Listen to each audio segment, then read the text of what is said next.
Hello students, welcome in online class future track academy Jhajjar. बेटा, इससे पहले लेक्चर में हमने बात की थी इलेक्ट्रोकेमिस्ट्री में फर्स्ट टाइप ऑफ रिएक्शंस जिसको हम कहते हैं इलेक्ट्रोलाइसिस।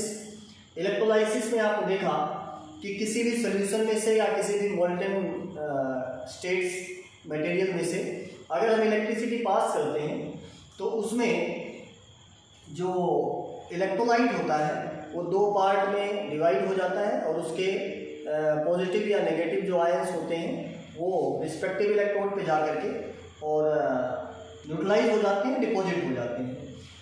तो अब अगर मान लीजिए किसी भी इलेक्ट्रोलाइट में से हम इलेक्ट्रिसिटी पास करते हैं तो कितनी इलेक्ट्रिसिटी पास करेंगे, कौन सा आयन कितना डिपॉजिट होगा, यानी कुल मिलाकर के इलेक्ट्रोलाइसिस का जो क्वांटिटेटिव एस्पेक्ट्स है उसके बारे में आज हम बात करेंगे। और इसके बारे में सबसे पहला जो रूप दिया, सबसे पहले जिस साइंटिस्ट ने इसको स्टडी किया बेटा, उसका नाम है फैराडे, माइकल फैराडे, जिसने सबसे पहले बताया क्वांटिटेटिव एस्पेक्ट्स के बारे में। तो आज हम बात करेंगे फैराडेज लॉ ऑफ इलेक्ट्रोलाइसिस के बारे में।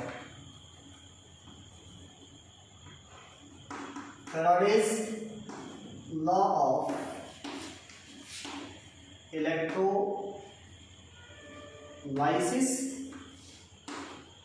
फैराडे ने बेटा इलेक्ट्रोलाइसिस से रिलेटेड दो रूल्स दिए हैं, दो लॉ दिए हैं, जिसमें फर्स्ट लॉ है, फैराडे का फर्स्ट लॉ क्या कहता है, फर्स्ट लॉ ये कहता है कि अगर किसी भी सब्सटेंस में से, जैसे फॉर एग्जांपल हम लेते हैं मोल्टेन सोडियम क्लोराइड, तो मोल्टेन सोडियम क्लोराइड में से अगर हम इलेक्ट्रिसिटी पास करेंगे तो कैथोड पे सोडियम जाता है और इलेक्ट्रॉन गेन करके ये सोडियम मेटल में कन्वर्ट हो जाता है। इसका मतलब कि अगर किसी भी सब्सटेंस में से, किसी भी सॉल्यूशन में से, इलेक्ट्रोलाइट में से जब हम इलेक्ट्रिसिटी पास करते हैं तो उसमें जो आयंस होते हैं वो या तो इलेक्ट्रॉन का लॉस करते हैं या फिर इलेक्ट्रॉन का गेन करते हैं। अच्छा, इलेक्ट्रॉन क्या है? Electron is the fundamental particle of charge, इसको हम चार्ज का फंडामेंटल पार्टिकल कहते हैं। तो कुल मिलाकर के हम ये कह सकते हैं कि अगर किसी भी सब्सटेंस में से इलेक्ट्रिसिटी पास करते हैं, इसका मतलब हम उसमें चार्ज पास कर रहे हैं। तो अगर हम चार्ज पास करते हैं तो चार्ज पास करने से जो कैटायन होगा या एनायन होगा वो न्यूट्रल बनेगा और न्यूट्रल होकर के डिपॉजिट हो जाएगा।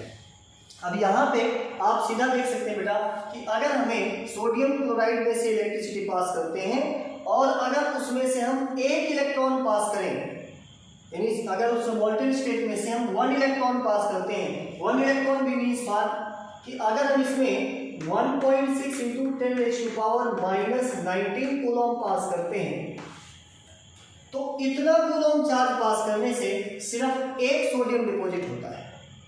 इट मीन्स अगर इसका चार्ज इसका डबल पास करें तो 2 सोडियम डिपॉजिट हो जाएगा, इसका 10 टाइम चार्ज पास कर दें तो 10 सोडियम डिपॉजिट हो जाएगा। ऐसे ही अगर मान लीजिए हम इसका 6.022 × 10⁻23 टाइम्स पास करें तो इतना सोडियम एटम डिपॉजिट हो जाएगा। और किसी भी सब्सटेंस का अगर इतना एटम एक साथ होता है या इतने एटम्स या इतने मॉलिक्यूल्स को हम कहते हैं 1 मोल। तो फैराडे ने अपने फर्स्ट लॉ में यही बताया है कि अगर हम किसी भी इलेक्ट्रोलाइटिक सॉल्यूशन में से इलेक्ट्रिसिटी पास करते हैं तो इलेक्ट्रिसिटी पास करने पर जो मेटल डिपॉजिट होती है उस मेटल का मास हमारे द्वारा पास किए गए चार्ज के डायरेक्टली प्रोपोर्शनल होता है। तो फैराडे फर्स्ट लॉ क्या कहता है कि ड्यूरिंग इलेक्ट्रोलाइसिस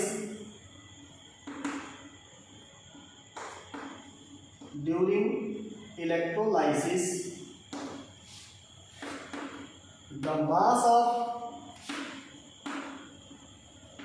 metal deposited या फिर इसकी जगह और liberated on any electrode is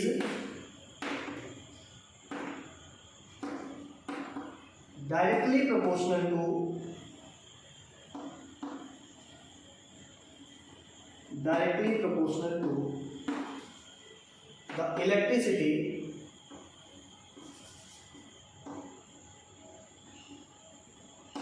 या अमाउंट ऑफ चार्ज, ऐसे कर लीजिए,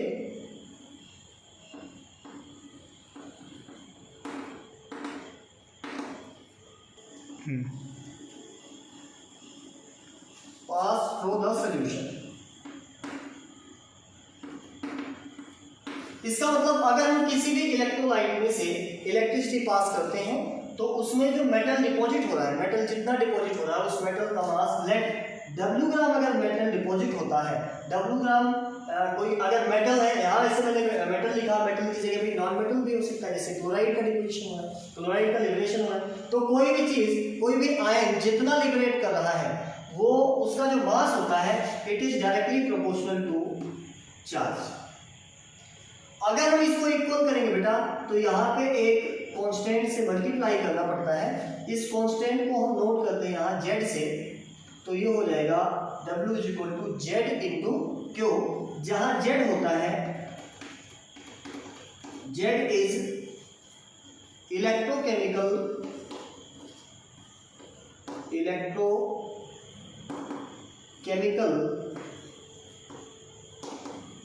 equivalent.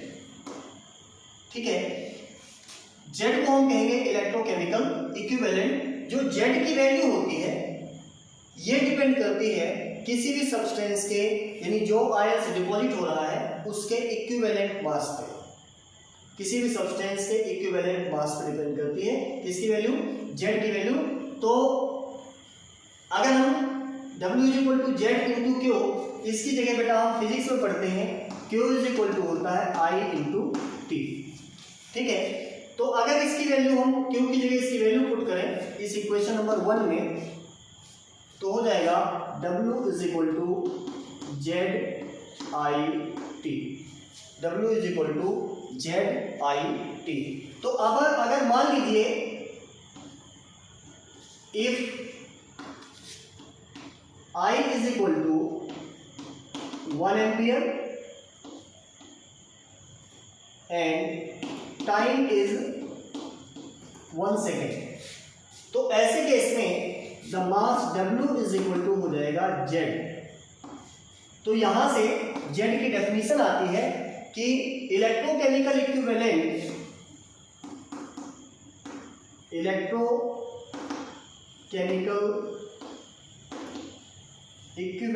Is mass of metal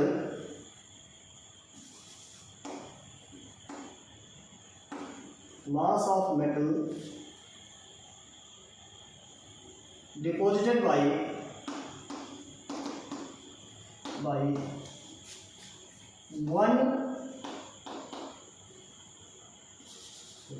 1 coulomb charge, 1 coulomb charge, या ऐसे लिखे by passing 1 ampere current for 1 second. यानी किसी भी इलेक्ट्रोलाइटिक सॉल्यूशन में से अगर हम 1 एम्पियर करंट 1 सेकेंड तक पास करते हैं, या 1 एम्पियर 1 सेकेंड तक अगर पास किया जाए तो चार्ज कहलाता है, बेटा आपने फिजिक्स में पढ़ा होगा 1 कूलॉम के बराबर होता है ये। तो किसी भी इलेक्ट्रोलाइटिक सॉल्यूशन में से अगर हम 1 एम्पियर करंट 1 सेकेंड तक पास करते हैं, या फिर ऐसे कि 1 कूलॉम चार्ज पास करते हैं, तो वो जितनी मेटल डिपॉजिट होती है उस मेटल का मास ही, यानी वही जो मास होता है वो उस मेटल का इलेक्ट्रोकेमिकल इक्विवेलेंट कहलाता है। इलेक्ट्रोकेमिकल इक्विवेलेंट के साथ एक बड़ी ही प्रॉब्लम बेटा, इलेक्ट्रोकेमिकल इक्विवेलेंट जैसा ही एक कई बार आपने पढ़ा होगा केमिकल इक्विवेलेंट के बारे में। केमिकल इक्विवेलेंट को हम बेसिकली नोट करते हैं ई से, लेकिन तो ध्यान रखना इलेक्ट्रोकेमिकल इक्विवेलेंट और केमिकल इक्विवेलेंट ये दोनों अलग अलग चीजें हैं। केमिकल इक्विवेलेंट क्या होता है? केमिकल इक्विवेलेंट होता बेटा किसी भी एलिमेंट का या किसी भी मेटल का वो मास ऑफ मेटल डिपॉजिटेड बाई, अब यहां पे हमने लिया था 1 कूलॉम चार्ज, जबकि यहां होगा डिपॉजिटेड बाई 96500 कूलॉम चार्ज, या जिसको हम कहते हैं 1 फैराडे चार्ज। तो किसी भी मेटल का वो मास जो इतने चार्ज से डिपॉजिट होता है, 1 फैराडे चार्ज से डिपॉजिट होता है, उसको हम कहते हैं केमिकल इक्विवेलेंट। और किसी भी मेटल का वो मास जो 1 कूलॉम चार्ज से डिपॉजिट होता है, उसको हम कहेंगे इलेक्ट्रोकेमिकल इक्विवेलेंट। तो अब अगर हम बात करते हैं बेटा कि इलेक्ट्रोकेमिकल इक्विवेलेंट और केमिकल इक्विवेलेंट, इनके बीच में क्या रिलेशन होता है, तो इसके लिए हम बात करेंगे। सबसे पहले मान लीजिए हमारे पास एक मेटल है M, जिसके ऊपर N पॉजिटिव चार्ज है। अब अगर इसका हमें 1 मोल डिपॉजिट करना है, तो एक एलिमेंट के लिए, एक आयन को न्यूट्रलाइज करने के लिए N इलेक्ट्रॉन चाहिए। तो ऐसे अगर मान लीजिए हमें 1 मोल मेटल डिपॉजिट करना है,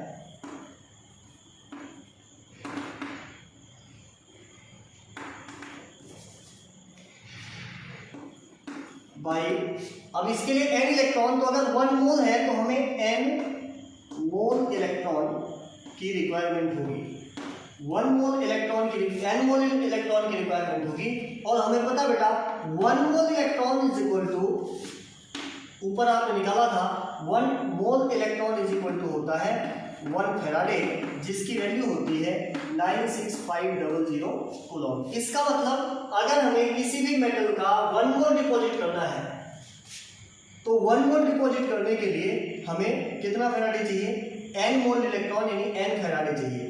यानी टू डिपॉजिट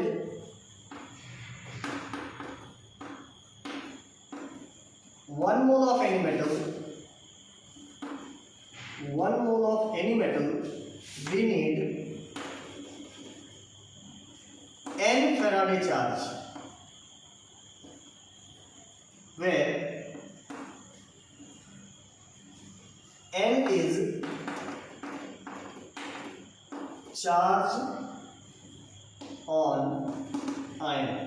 जिस आयन का डिपोजिशन आप करना चाहते हैं, जिस आयन का न्यूट्रलाइजेशन हो रहा है, उस आयन के ऊपर जितना चार्ज है उतना फैराडे अगर आप उसमें से पास करते हैं, उस सॉल्यूशन में से पास करते हैं, तो 1 मोल उस आयन का डिपॉजिट हो जाता है। अब यहां से आप देख लीजिए बेटा relation between E and Z, relation between E and Z।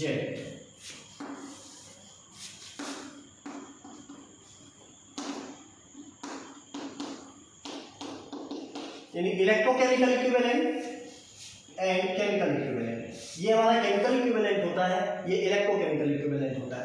तो हम लिखेंगे मास ऑफ मेटल,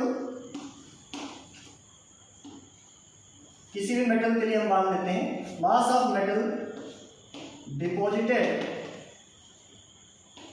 बाय 1 कूलॉम, इसको हम क्या कहते हैं बेटा, इज इक्वल टू Z। और अभी आपने पढ़ा कि अगर 1 कूलॉम चार्ज से जितनी मेटल डिपॉजिट होती है उसको हम Z कहते हैं। तो अगर, और उसके बाद हमने बताया मास of metal deposited bye 96500 Coulomb, इसको हम कहते हैं E। ठीक है, तो इन दोनों में अगर हम रिलेशन बताएं बेटा, तो इसको मैं क्या लिख सकता हूं, इसको मैं ऐसे लिख सकता हूं 96500 कूलॉम की जगह मैं लिख सकता हूं इसको, इस वाले स्टेटमेंट को लिख सकते हैं 96500 into mass of metal deposited by 1 Coulomb charge. तो ये E के बराबर हो जाएगा। अब इसको देखो, अगर इधर ये मल्टीप्लाई में अगर उधर जाएगा तो क्या हो जाएगा, E बाई 96500, तो यहां पे आ गया mass of metal deposited by 1 coulomb is equal to E divided by 96500 और mass of metal deposited by 1 coulomb ये किसके बराबर होता है? It is equal to Z। तो यहाँ पर मैं लिख सकता हूँ Z is equal to E divided by 96500, जहाँ पे 96500 क्या होता है? इसको हम 1 फैराडे कहते हैं। 96500 coulomb is equal to 1 faraday. और ये क्या होता है बेटा? It is equal to charge of, nearly equal होता है चार्ज ऑफ 1 मोल इलेक्ट्रॉन।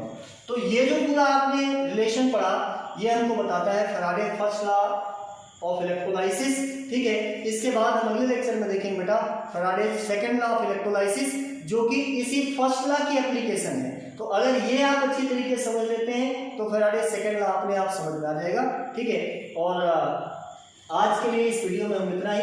इसके ऊपर न्यूमेरिकल जरूर ट्राई कीजिए, न्यूमेरिकल बहुत सिंपल होते हैं इसके, और अक्सर जो है सीबीएसई बोर्ड में पूछे जाते हैं, तो और बिल्कुल इजी से न्यूमेरिकल होते हैं बेटा। तो इसके ऊपर अगर मान लीजिए आपको इससे रिलेटेड किसी को कोई प्रॉब्लम बेटा तो कमेंट बॉक्स में अपनी प्रॉब्लम डालें, और अगर ऐसी वीडियो देखना चाहते हैं तो चैनल को सब्सक्राइब करें, आपको ऐसी वीडियो मिलती रहेगी। Thank you.